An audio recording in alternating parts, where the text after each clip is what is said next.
Amém, queridos? Amém? Graças e paz a todos, em nome de Jesus. É um prazer muito grande estar aqui, confesso que um pouco surpreso, mas a gente pede a Deus todos os dias que tenhamos a oportunidade de ajudar os nossos irmãos na fé. E quando essa oportunidade aparece, a gente, com muito amor e com muito desejo no coração, a gente ajuda. Então, muito obrigado, pastor, mesmo sem me conhecer, né? É até um risco muito grande, que de repente, poxa, não conhece Feijoli, não sabe quem é, mas eu venho em nome do Senhor Jesus, da parte de Deus, cooperar com os irmãos. Muito obrigado pelo carinho, pela recepção aqui, gente, estou feliz demais com a recepção de vocês. Confesso que eu sempre, quando eu sou de Bom Jesus, do Itabapuana, e todas as vezes que eu viajava com a minha mãe, a gente passava por aqui, né? Casimiro de Abreu, tinha uma parada por aqui, né? E aí eu nunca entrei na cidade, e depois de alguns 20 anos, né, por aí, eu tive a oportunidade de entrar aqui e conhecer essa igreja que tem nos recebido bem, nos acolhido, para falar do amor de Cristo. Eu acho que todas as vezes que nós falamos do amor de Cristo, a gente inflama o outro dessa paixão, sabe? Eu acho que a gente tem que fazer como Paulo fazia. Você não pode ir, você manda uma mensagem, você liga, enfim. Mas fala do amor de Cristo às pessoas, porque isso inflama de novo o ânimo. E eu creio que nós estamos aqui para nos inflamarmos da presença de Deus, amém? De falarmos dessa presença e estarmos juntos, sendo motivados por uma palavra que é verdadeira e que dura por mais de 2000 anos, né? Quantos livros foram escritos na história por povos, enfim, escritos que sumiram, desapareceram, e a palavra tão atacada, tão perseguida, ela vive até hoje e chegou até a nós, mesmo que durante o período medieval ficamos impedidos de ler a palavra, mesmo que nesse período tiraram da gente, costuraram o véu de novo, que foi rasgado com a morte de Cristo, para que eu e você não tivéssemos acesso à palavra, mas graças a Deus, o poder dela é um poder inestimável, e ela atravessou os séculos. Deus fez isso para que você pudesse entender um pouquinho de quem Ele é, amém? Então não abandone a palavra, estude a palavra, busque a palavra, faça de tudo com a palavra de Deus. Fique tranquilo, se alguma coisa você não entender, vai ter alguém de Deus do seu lado, se perguntar ao teu pastor, enfim, que pode te orientar, amém, queridos? Você pode fechar seus olhos em nome de Jesus? Deus, muito obrigado por estarmos aqui na tua presença nessa manhã. Eu confesso, Senhor, que os irmãos que aqui estão, eu estou vendo pela primeira vez. Não sei os problemas, não sei as dificuldades, não conheço as conquistas, mas o Senhor é soberano e conhece desde antes dos ossos serem formados. De cada um aqui, o Senhor já tinha traçado um plano de vida. Graças a Ti que eles escolheram estar debaixo desse plano, da Tua cobertura, do Teu amor, da Tua graça, do Teu refrigério. E por isso nos encontramos hoje e podemos fazer, ó Deus, como os cristãos primitivos, na época da igreja primitiva, tão perseguida e que prevaleceu, porque buscaram a Tua presença, um ajudando o outro em oração, um ajudando o outro. Quando eu conheço um irmão, eu já tenho mais um motivo de oração. Quando esse irmão me conhece, ele tem outro motivo de oração. Qual é o motivo? Flávio Feijoli. Eu tenho muitos motivos de oração aqui, Senhor, nessa manhã, quando eu conheço cada um. E eu te peço que a Tua vontade seja feita em nosso meio aqui, que o Teu amor seja feito aqui em nosso meio, seja uma realidade nesta igreja, que as obras sociais aqui não sejam simplesmente para entrar na estatística do município de que mais um grupo faz, não, mas é por uma paixão desenfreada, por uma paixão extravagante por vidas, que façamos a Tua obra, em nome de Jesus. Eu te agradeço, seja aqui em nosso meio, Senhor, quebra tudo aquilo que não provém de Ti, Senhor. Se há, ó Deus, alguma barreira no mundo espiritual, para que a Tua igreja se relacione contigo, nós pedimos agora, se há ainda algum resquício, ou se há algum plano do diabo, do inferno, contra as nossas vidas, nós te pedimos agora, Senhor, aniquila, porque a nossa mente não será uma mente cética, a nossa mente não será uma mente duvidosa da tua existência e do teu poder em nossas vidas. Eu acredito. Muito obrigado, em nome de Jesus, amém, amém e amém. Para quem não me conhece, eu sou o Flávio Feijoli, eu pertenço à Primeira Igreja Batista em Nova Esperança, em Belfor Roxo, pastor Alexandre Lima, não sei se vocês aqui conhecem, ele é presidente da Ordem dos Pastores lá do Belfor Roxense. Eu trabalho com a juventude, sou líder de jovens lá na igreja, eu e minha esposa. Eu estou aqui servindo com o Ministério Jeremias, com a banda Jeremias, e peço aos irmãos que orem por nós, onde vocês estiverem. Lembra do Feijoli, amém? Abra sua Bíblia, por favor, em Gênesis, por gentileza.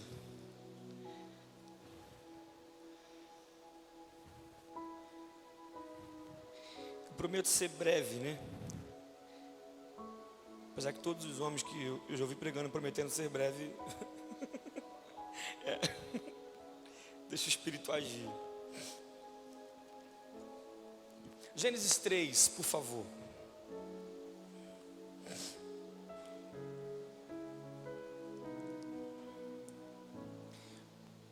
Três, 8.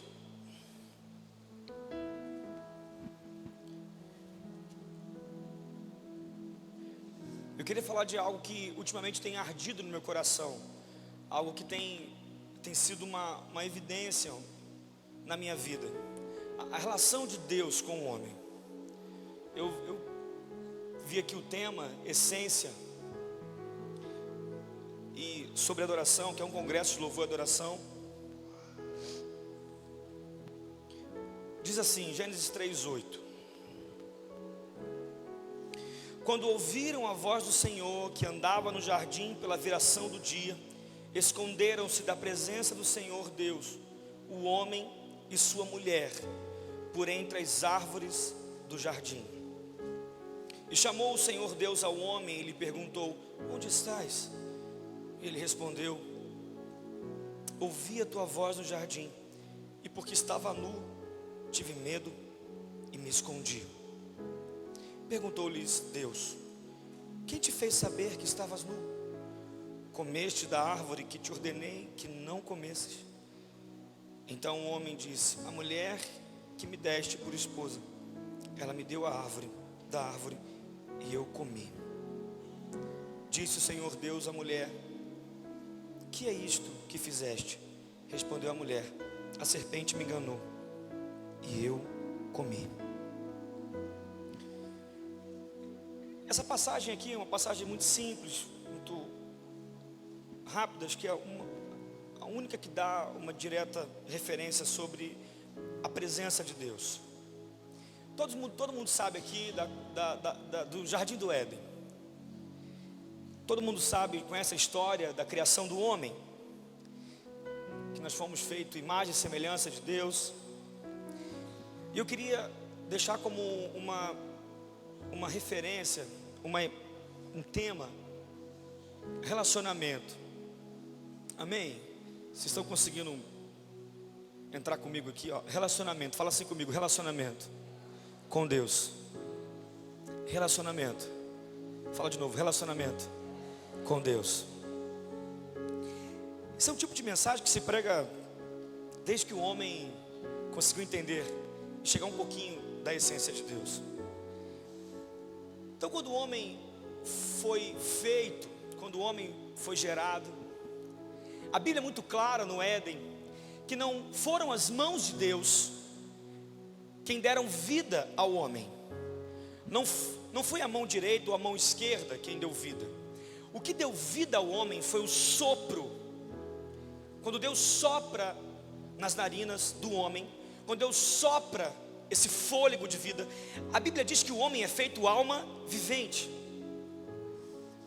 E eu entendo uma única coisa: qual a intenção de Deus ter criado o homem? Será que Deus criou o homem só para vê-lo sofrer?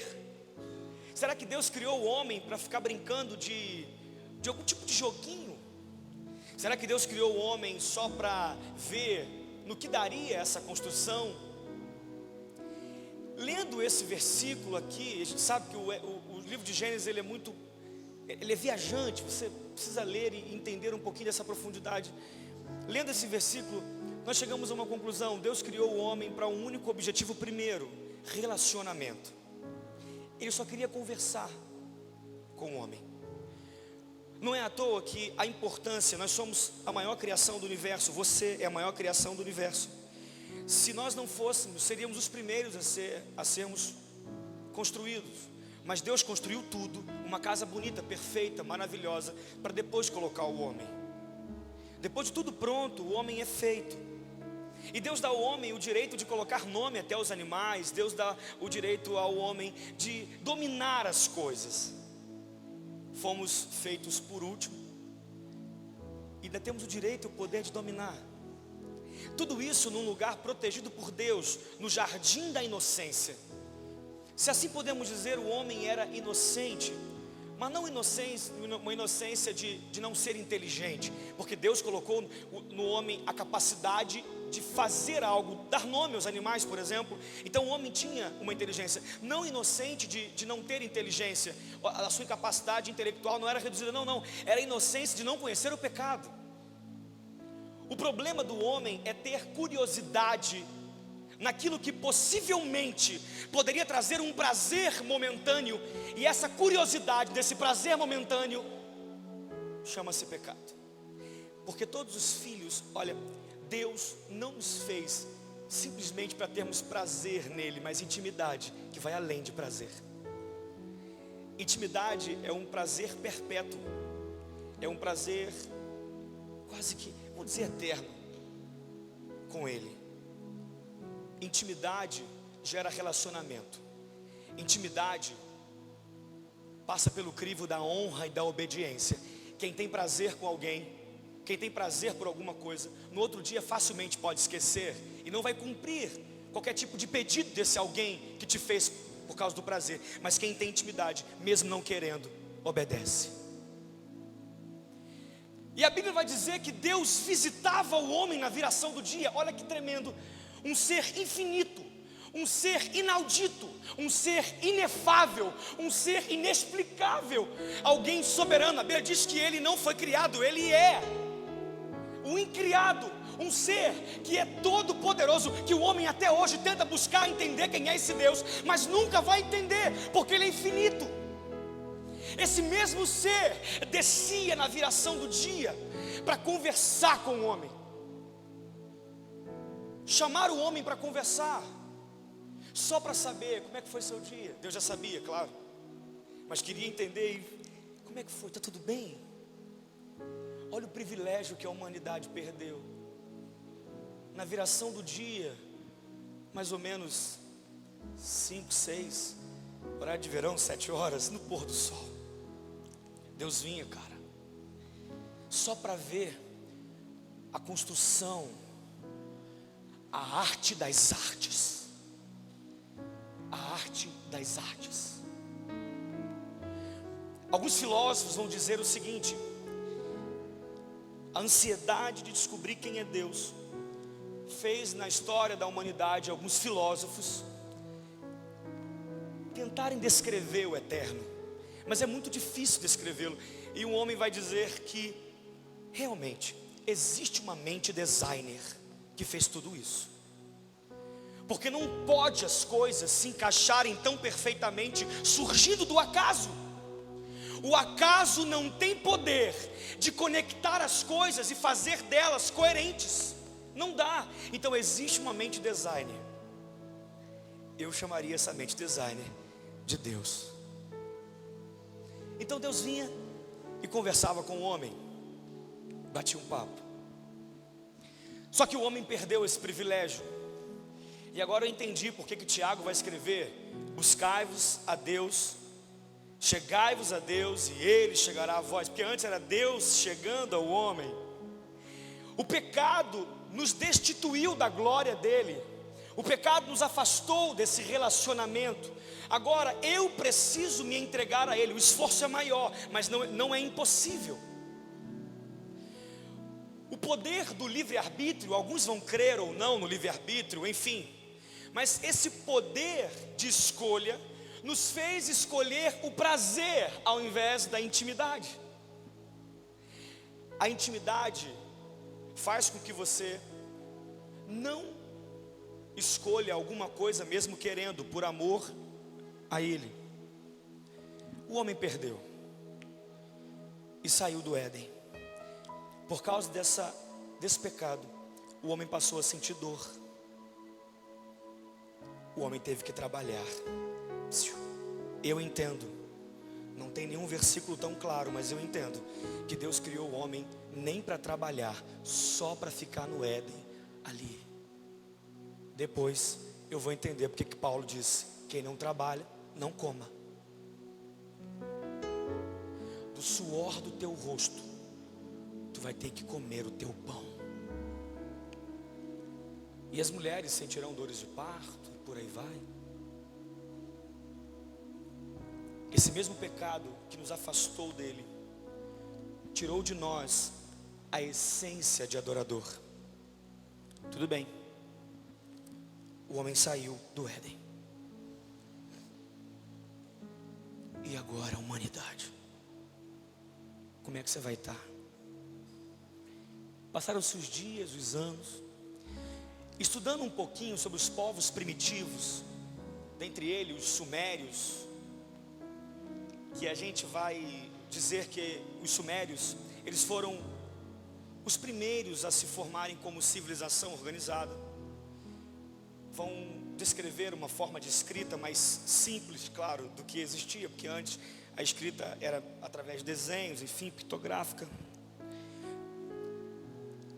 Esse mesmo homem, depois do Éden, passando alguns anos, estudando um pouquinho sobre povos primitivos, esses povos nunca perderam aquilo que receberam de Deus no sopro.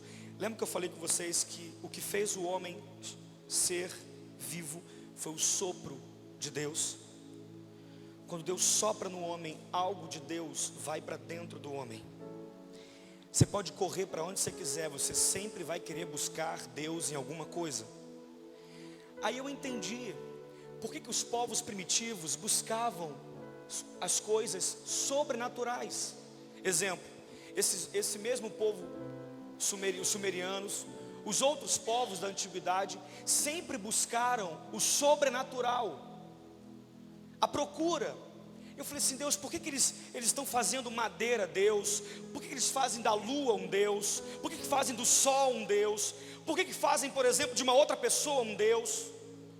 Porque há uma necessidade de voltar de novo a essa intimidade que foi perdida onde? No Éden.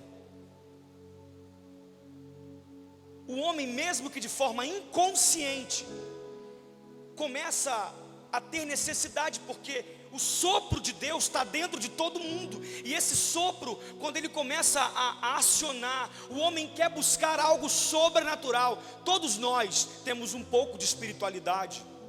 Todos nós temos um pouco dessa busca. Quando o homem não consegue entender o caminho ao Deus verdadeiro, ele faz do celular o Deus, ele faz do plástico o Deus, ele faz da água o Deus. Mas tentando chegar àquela essência lá do Éden que foi perdida. A adoração está muito além de eu chegar aqui em público. A adoração está muito além de chegarmos aqui e falarmos de Deus. A adoração, ela se remete no seu particular. Eu escutei a frase uma vez de um homem chamado apóstolo Luiz Hermínio. Ele vai dizer o seguinte: se você não consegue se relacionar com a glória no seu quarto, nos bastidores, a glória pode te envergonhar em público. Porque muitos de nós queremos se relacionar, queremos nos relacionar com a glória em público, mas quando estamos sozinhos, nos remetendo ao Éden, a gente se perde, a gente não procura. E aí o homem perdeu essa oportunidade. Passou a história, o homem continua buscando quem é Deus. Quem é Deus? Deus, sabendo dessa busca, Ele se revela a alguns homens que Ele escolheu na história para continuar o caminho e voltarmos ao paraíso de novo, a vida eterna. E aí você conhece a história, ele vai escolher Noé, ele vai escolher Abraão. Gente, a história de Abraão é algo muito louco. Abraão não tinha necessidade alguma de largar a sua terra. Abraão, ele tinha condições financeiras. O pai dele vendia lá os santinhos, enfim, eles eram idólatras em Ur, antigamente na Mesopotâmia, hoje aquela região do Iraque, Kuwait. Ele não tinha necessidade de seguir a Deus. Ele não tinha o porquê. Ele não precisava de dinheiro. A Bíblia não diz que ele estava doente. Ele não tinha motivos para seguir a Deus, para largar tudo, sair da sua família, largar a sua família, ir para uma outra terra, bem longe, mas muito longe de lá, na outra extremidade, por causa de um Deus que ele nem conhecia. Espera aí, lembra que eu falei com vocês que o sopro de vida foi acionado no homem pelo sopro de Deus? O homem se fez alma vivente, lembra disso? Quando o Eterno se chega a Abraão, o sopro começou a gritar dentro dele, e ele não teve outra escolha a não dizer: eu me rendo, eu vou aonde o Senhor quer que eu vá. Um homem que larga tudo por causa de um Deus que dizia que outros deuses não poderiam ser cultuados. Um homem que deixa a família para ouvir, para seguir uma voz que aparece do nada para ele. O sopro de Deus gritou dentro de Abraão.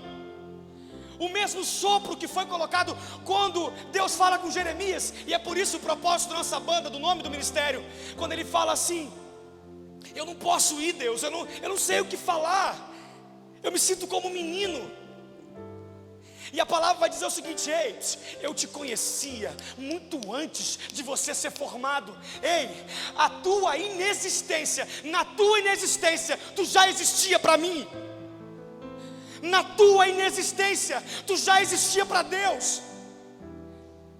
Então tu quer saber, eu te conheço muito mais do que você se conhece. Então fala o que eu te mando falar, que eu te dou garantia. Quando você ouve a voz do Eterno, uma coisa primordial você tem: a garantia de que tudo que tu fizer em nome dele vai dar certo. Abraão é chamado. Quando Deus se apresenta, gente, eu não acredito numa conversinha de 2 minutos, 3 minutos. Eu não creio que Deus chegou assim: Abraão, pega suas malas aí, arruma suas roupas e mete o pé, sai com tua família, vai embora. Eu acredito que foram momentos de relacionamento. É como se fosse de novo Deus, uma nova viração do dia para conversar com o homem. Abraão aceita porque gritou dentro dele o sopro. Não teve para onde correr. A Bíblia vai dizer em 1 Tessalonicenses: não apaguem o Espírito, não abafem o Espírito. Ou seja, esse sopro que foi colocado em ti, na tua criação, não apaga isso não. Deixa esse sensor gritar quando ele passar por você. O Eterno passeia por nós. No seu trabalho, ele passeia do seu lado. Na sua casa, ele passeia. E sabe quando é que tu vai perceber ele? Quando você alimentar, deixar esse sopro vivo. Esse sopro começa a pitar. É igual a ré do carro, aqueles carros têm sensores. Quando vai dando ré e chega no próximo, pi, pi, pi, pi, pi, pi, pi, pi, pi. Deixa o sensor apitar dentro de você e você sentir: o Eterno está aqui. Vem, Senhor, a minha casa é tua, o meu trabalho é teu, os meus dons são totalmente teus.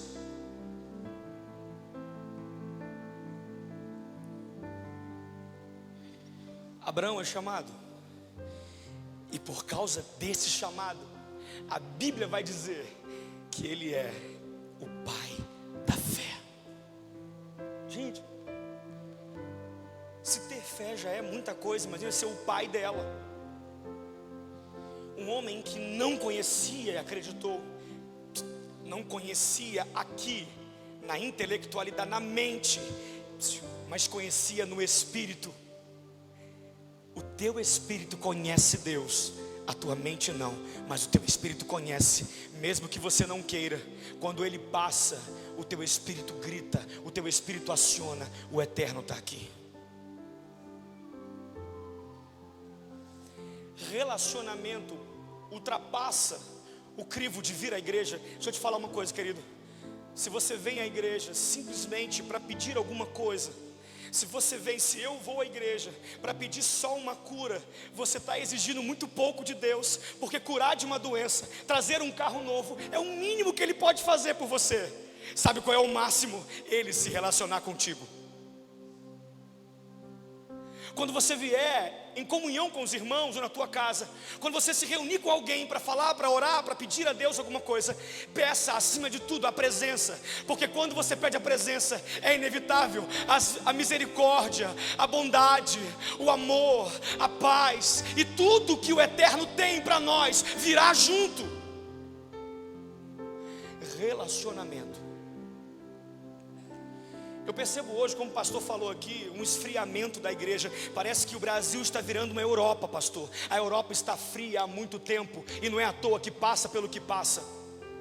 O berço da reforma protestante, o berço que tirou do poder de uma instituição que estava há mais de 1000 anos comandando o cristianismo. Essa instituição que costurou o véu do templo de novo, pastor. Aquele véu que o Senhor rasgou. Quando o véu rasgou, uma coisa foi dita no universo: eu e você temos livre acesso ao Pai. Não precisa mais de sumo sacerdote ir lá para pedir a Ele, para pedir perdão pelos teus pecados. Quando o véu se rasga, Cristo foi o último sacrifício. Quando o véu se rasga, eu e você temos acesso, livre acesso. E depois, com o tempo, quando a igreja se institucionalizou nas mãos do catolicismo, quando a igreja se institucionalizou, o véu foi costurado, porque o homem não podia ler a Bíblia, só podia ouvir da Bíblia através dos sacerdotes da igreja. E aí, meu irmão, eu sendo um sacerdote tendencioso, alguém quer dominar você, eu dizia coisas que não estavam escritas. Você não podia ler a Bíblia, era em latim, latim era uma língua culta na época. Você acreditava em mim. A história vai dizer que esse período medieval foi um dos períodos que a humanidade menos se desenvolveu. E não é só em questão espiritual não, em questões tecnológicas também. Esses 1000 anos ditos pela história foram anos que menos o povo, a humanidade se desenvolveu, porque as pessoas não podiam falar nada. Se falasse qualquer coisa, por exemplo, se alguém tentasse descobrir a cura de alguma doença por algum remédio, era chamado de bruxo, de herege, de alguma coisa. Um homem que disse, vocês conhecem a história, Galileu Galilei, ele vai trabalhar com a ideia de que, um outro homem, Copérnico também, vai trabalhar com a ideia, tipo assim, não é o sol quem gira, não, é a terra quem gira, porque naquela época se cria que a terra, que o sol girava, e aí quando ele falou que era o contrário, quase mataram ele. Não podia falar nada contra a igreja, que você morria. A Europa está congelada, espiritualmente falando. Existem alguns adoradores, que lá em João vai dizer, eu procuro os verdadeiros adoradores, que me adorem em espírito e em verdade. Existem homens que estão gritando, clamando a Deus lá na Europa. Homens que estão lá sofrendo, sendo ignorados. Igrejas com 5 membros, 20 ou pouquíssimos membros lá continuando ainda, porque infelizmente o racionalismo está entrando na igreja, e quando o racionalismo é demais, a minha relação com ele é de menos. Eu trabalho com eu sou professor de história e eu dou aula de filosofia em algumas turmas. Em todos os momentos eu tento, quando eu leio alguns textos de filosofia, eu fico assim, meu Deus, onde é que eu posso te achar aqui? Eu quero te achar aqui.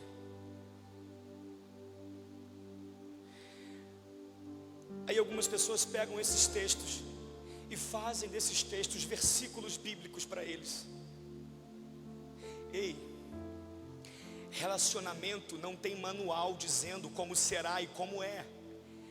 Relacionamento é particular, você tem com ele. E a tua história no relacionamento é você quem escreve com ele. Ou melhor, ele quem escreve contigo.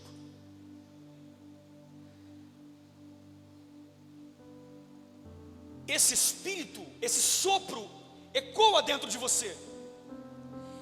Quando é que você vai alimentá-lo? Quando é que você vai deixá-lo fluir? E deixar embora. Eu não estou dizendo para você ser ignorante de conhecimento, não. Só que algumas pessoas preferem dar mais ouvidos a alguns intelectuais do que ouvir a palavra de Deus. Não adianta. Se você precisar de mim para conhecer dele, tu vai se frustrar, porque o véu já foi rasgado. Você pode ir.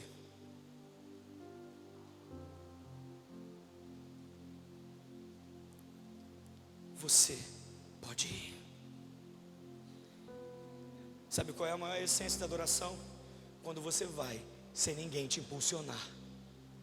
Adoração é necessidade e não aparência. Necessidade. Sabe quando é que teremos uma igreja relevante aonde estivermos? Quando Ele nos procurar e nos encontrar como verdadeiros adoradores. Verdadeiros adoradores que o adoram em espírito e em verdade. Você não precisa falar muito, não. Você quer ver um negócio? Muitas vezes entramos na igreja e perdemos o contato com os irmãos. Parece que não tem nada para fazer mais em casa domingo à noite, então eu vou para a igreja. Parece que ir para a igreja virou uma rotina. Ei, o dia que a sua vinda aqui for uma rotina, para refletir como está o teu relacionamento com Deus. Irmão, eu só vou encontrar Deus na igreja? Claro que não. Você pode encontrá-lo na sua casa. A sua vinda aqui é para você deixar emanar, fluir de você a presença dele e tocar no teu irmão, e aquele irmão desanimado se levantar porque te abraçou. Deixa eu te falar uma coisa aqui. A primeira igreja não foi a igreja católica. A primeira instituição cristã foi a chamada igreja primitiva dos apóstolos. Até porque Cristo não veio para formar igreja nenhuma, e muito menos religião. Apesar do nome religião, religare, ou seja, se religar a Deus, Ele não veio para formar nenhum novo segmento. Nós que por necessidade precisamos nos organizar em um clube, em um grupo, e aí a partir desse grupo orarmos juntos, nos fortalecermos.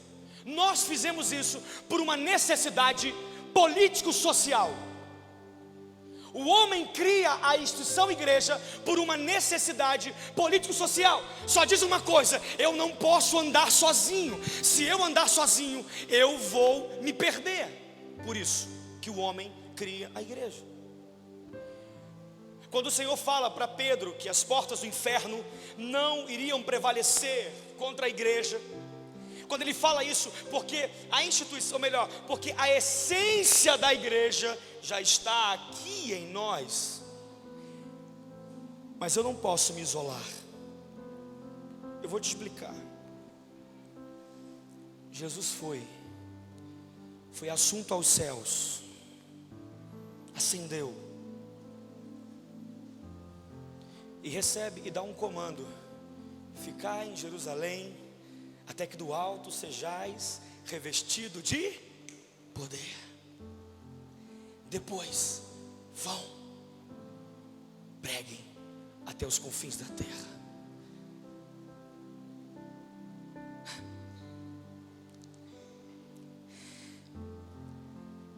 Um dos maiores impérios da humanidade, o Império Romano,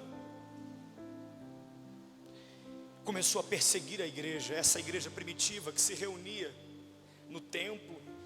E depois, no ano 70 depois de Cristo, o templo foi destruído. O templo foi destruído. A referência que o homem tinha de adoração, a referência que o homem tinha de se entregar, foi destruída. O que o homem fez? Podem destruir os nossos templos, podem destruir os locais em que cultuamos, que Ele sempre estará vivo dentro de nós. Aí eu entendi o que Paulo vai dizer em Coríntios: ei, não sabem vós que sois templo do Espírito? Completando eu, morada do Eterno, casa favorita.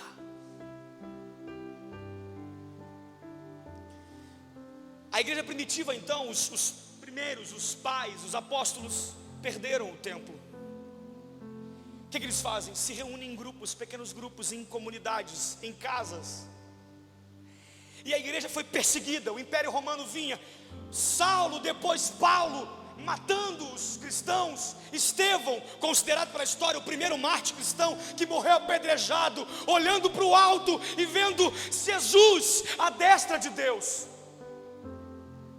Um homem, Estevão, pastor, ele só foi escolhido, sabe para quê? Para ser diácono, para cuidar das viúvas que não estavam sendo cuidadas. Sabe qual foi o critério primeiro para cuidar das viúvas? Ser cheio do Espírito Santo.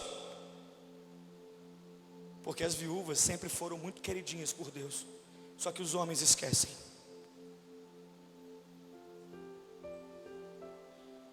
Sete homens foram escolhidos para o primeiro ministério diaconal. Dentre eles Filipe e Estevão. Mas sabe qual foi o critério primeiro que os apóstolos não estavam conseguindo dar conta? Sabe qual foi o primeiro critério? Escolham homens cheios do Espírito, porque essas mulheres não podem ficar desamparadas. Mais uma vez Deus dizendo: eu comecei na viração do dia, continuem vocês a se relacionarem com os outros, porque assim vocês vão se proteger. Então a igreja primitiva se reúne nas casas, e o Império Romano dando em cima, matando, o Império Romano querendo destruir. Cada vez que a igreja era perseguida, a igreja mais crescia. Quanto mais perseguição, não deixe, se um dia você não for mais perseguido pelo Império das Trevas, desconfie de alguma coisa, de repente você está agradando o Império das Trevas.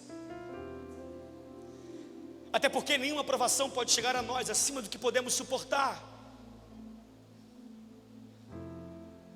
E a igreja se reúne em casas, os irmãos se reúnem em casas. E aí, um belo dia, esse mesmo Paulo, perseguidor dos cristãos, recebe Jesus numa viração do dia. Ele se converteu de uma forma tão linda.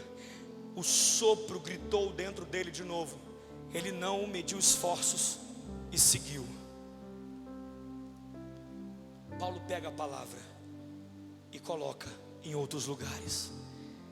Tira de Jerusalém apenas, ou melhor, expande Europa, Espanha, Itália, Oriente, Grécia. Teve uma passagem, esse homem cheio do Espírito Santo, que ele vai até a Grécia, e chega lá, tem alguns templos a outros deuses, vários altares a outros deuses, só que tinha um altar que estava assim: ao Deus desconhecido. É sobre esse que ninguém consegue definir, que ninguém consegue explicar, que ninguém consegue dizer quem é, que eu quero falar com vocês.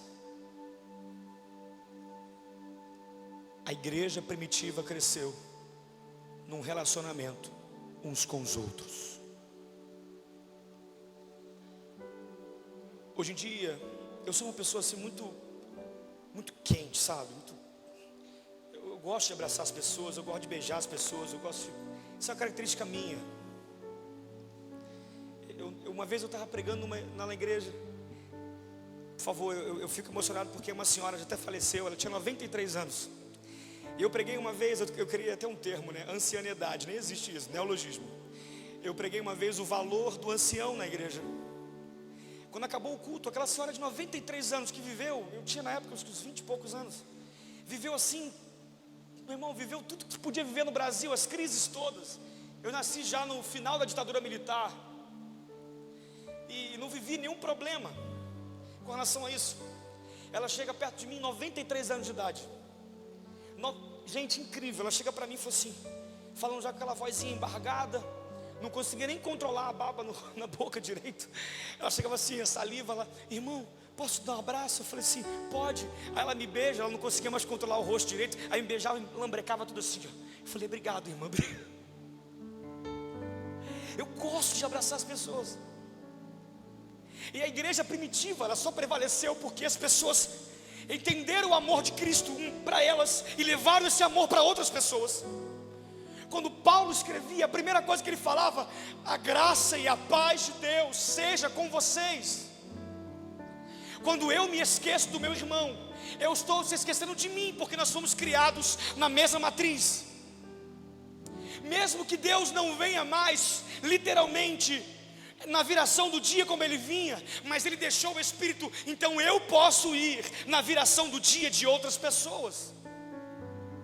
A adoração não se limita simplesmente eu pegar o microfone, ou eu vir aqui, me ajoelhar, chorar, ou eu só orar. A adoração é algo que precisa ser passado. A essência desta adoração tem que ser transmitida, senão a igreja não cresce. Sabe quando você está um dia, aquele dia assim, cheio de Deus, se você abraça alguém, você não fala nada, nada. Você nem abre Bíblia, nem prega, nada. Chega numa pessoa do nada assim, abraça. E quando acaba o abraço, a pessoa, irmão, o seu abraço me levantou, hein? Eu estava mal. A essência foi transmitida. Sabe por que a igreja primitiva prevaleceu? Porque a essência foi transmitida. Ei, se você engarrafar, prender a essência de Deus em você, ela vai apodrecer em ti, e tu não vai levantar ninguém pela essência de adorador. Deus não está dentro de você para ser preso e você dizer, eu conheço, quem não está do meu jeito está errado, quem não pensa como eu está errado. Ei, a consciência do erro e do acerto é dada pelo Espírito Santo, o mesmo Espírito que habita em você e que você é templo dele. A igreja primitiva só prevaleceu por causa da comunhão.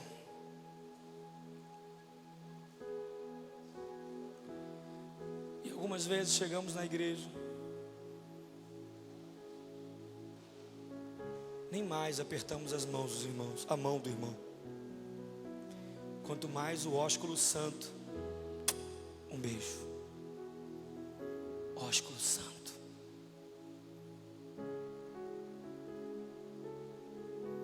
Por quê? Claro, eu não posso fazer aquilo que eu não recebo mais de Deus, porque eu não busco mais. Se nos relacionarmos com Ele, receberemos tantos atributos e levaremos esses atributos a outras pessoas, virtudes. Isso é adorar o Senhor, preservar a maior criação do universo. Olha para o seu irmão, fala assim, irmão, fala para ele, irmão, pode falar para ele, fica com vergonha não. Você é a maior criação do universo. Agora o outro irmão fala, cada um fala de uma vez, vai, escolhe um irmão e fala você primeiro, depois ele, vai, 1, 2, 3, fala o primeiro. Agora fala o segundo, a réplica. Você pode ficar em pé em nome de Jesus. Isso.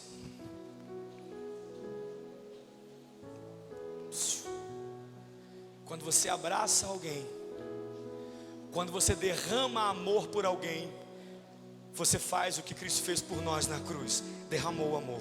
E não tem como adorar a Deus se eu não consigo amar o meu irmão e preservar essa essência que eu recebi dele para com o meu irmão.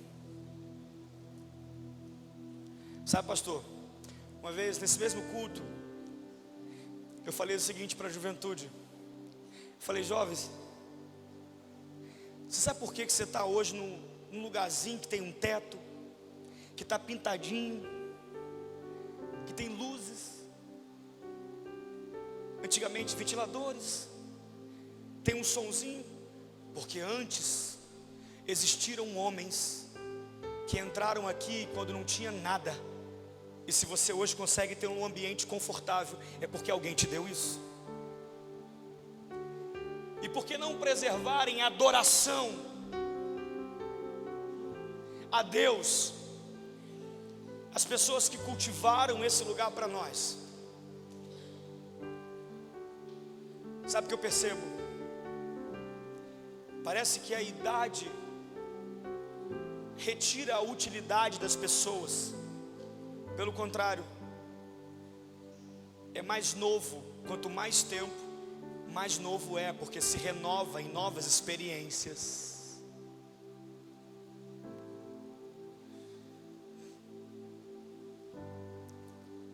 Certo homem uma vez falou o seguinte: se eu vejo mais longe, é porque eu estou sobre os ombros de gigantes que me antecederam. E eu estou vendo aqui nessa manhã que tem muitos gigantes aqui que plantaram e que fizeram com que eu e você, jovens, venhamos a colher. Adorar a Deus é nos preservarmos em amor. Você pode fazer essa viração do dia. Você entendeu isso? Eu posso te pedir um favor? Eu sei que vocês fazem aqui. Eu vi ali na cozinha, gente, eu vi uma harmonia tão grande, assim, tão legal das pessoas. Mas que essa harmonia seja, sabe, uma realidade em todo Casimiro de Abreu aqui. E sabe o que eu percebi? Essa harmonia precisa ser viva todos os dias em nós. Eu não vou abraçar alguém por interesse no que aquela pessoa pode transmitir para mim, mas eu vou abraçar porque eu quero que ela viva bem. O meu maior interesse é vê-la bem. Isso é reflexo da adoração. Quando eu faço isso, é inevitável, eu faço isso. Posso pedir uma coisa? Com todo carinho, todo amor, mesmo se você não conhecer, você poderia sair do seu lugar e abraçar os 2 ou 3 irmãos que estiverem perto de você? Você pode fazer isso. Mas fica só no seu banco não, fazem vários aí, por favor. Uma igreja não se prevalece desse jeito.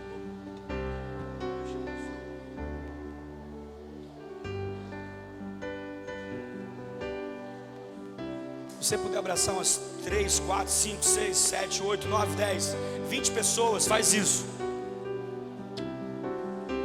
Faz isso. Isso, vai lá. Nós não podemos de forma nenhuma nos esquecermos que adorar a Deus é cultivar o nosso irmão, prevalecer, fazer com que ele viva bem.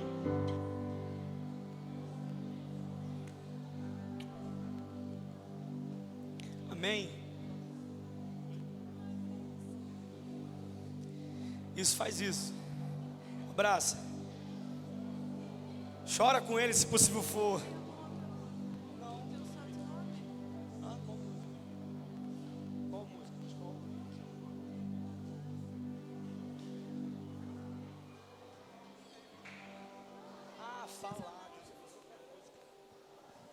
Continua, faz isso.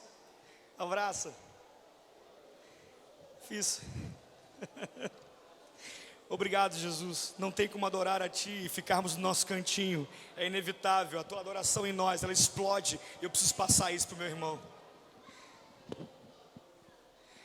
Isso. Faz a introdução. Abraçou. Isso. Se você puder cantar essa canção abraçado com o teu irmão, você pode abraçar ele aí. Não fica sem ninguém para abraçar não. Escolhe alguém, vai. Essa canção é uma canção do nosso ministério que diz: tua graça, tua graça. A graça de Deus em nós, aquilo que nós não merecemos. Mesmo que o outro não mereça o teu amor, ame ele a si mesmo, porque nós não merecemos o amor de Cristo e Ele nos amou. Amém? Cante essa canção abraçada. Eu tenho certeza que esse é o reflexo de uma igreja que adora. Tua graça em mim, tua vida em mim me deu vitória. Abraça teu irmão, isso. Graça em mim, teu amor em mim, tua vida em mim me deu vitória. Tua graça em mim, teu amor em mim, tua vida em mim me deu vitória. Tua graça em mim, teu amor em mim, tua vida em mim me deu vitória. Poderoso Salvador, Ele nos salvou, querido. Excelente amor, o teu sacrifício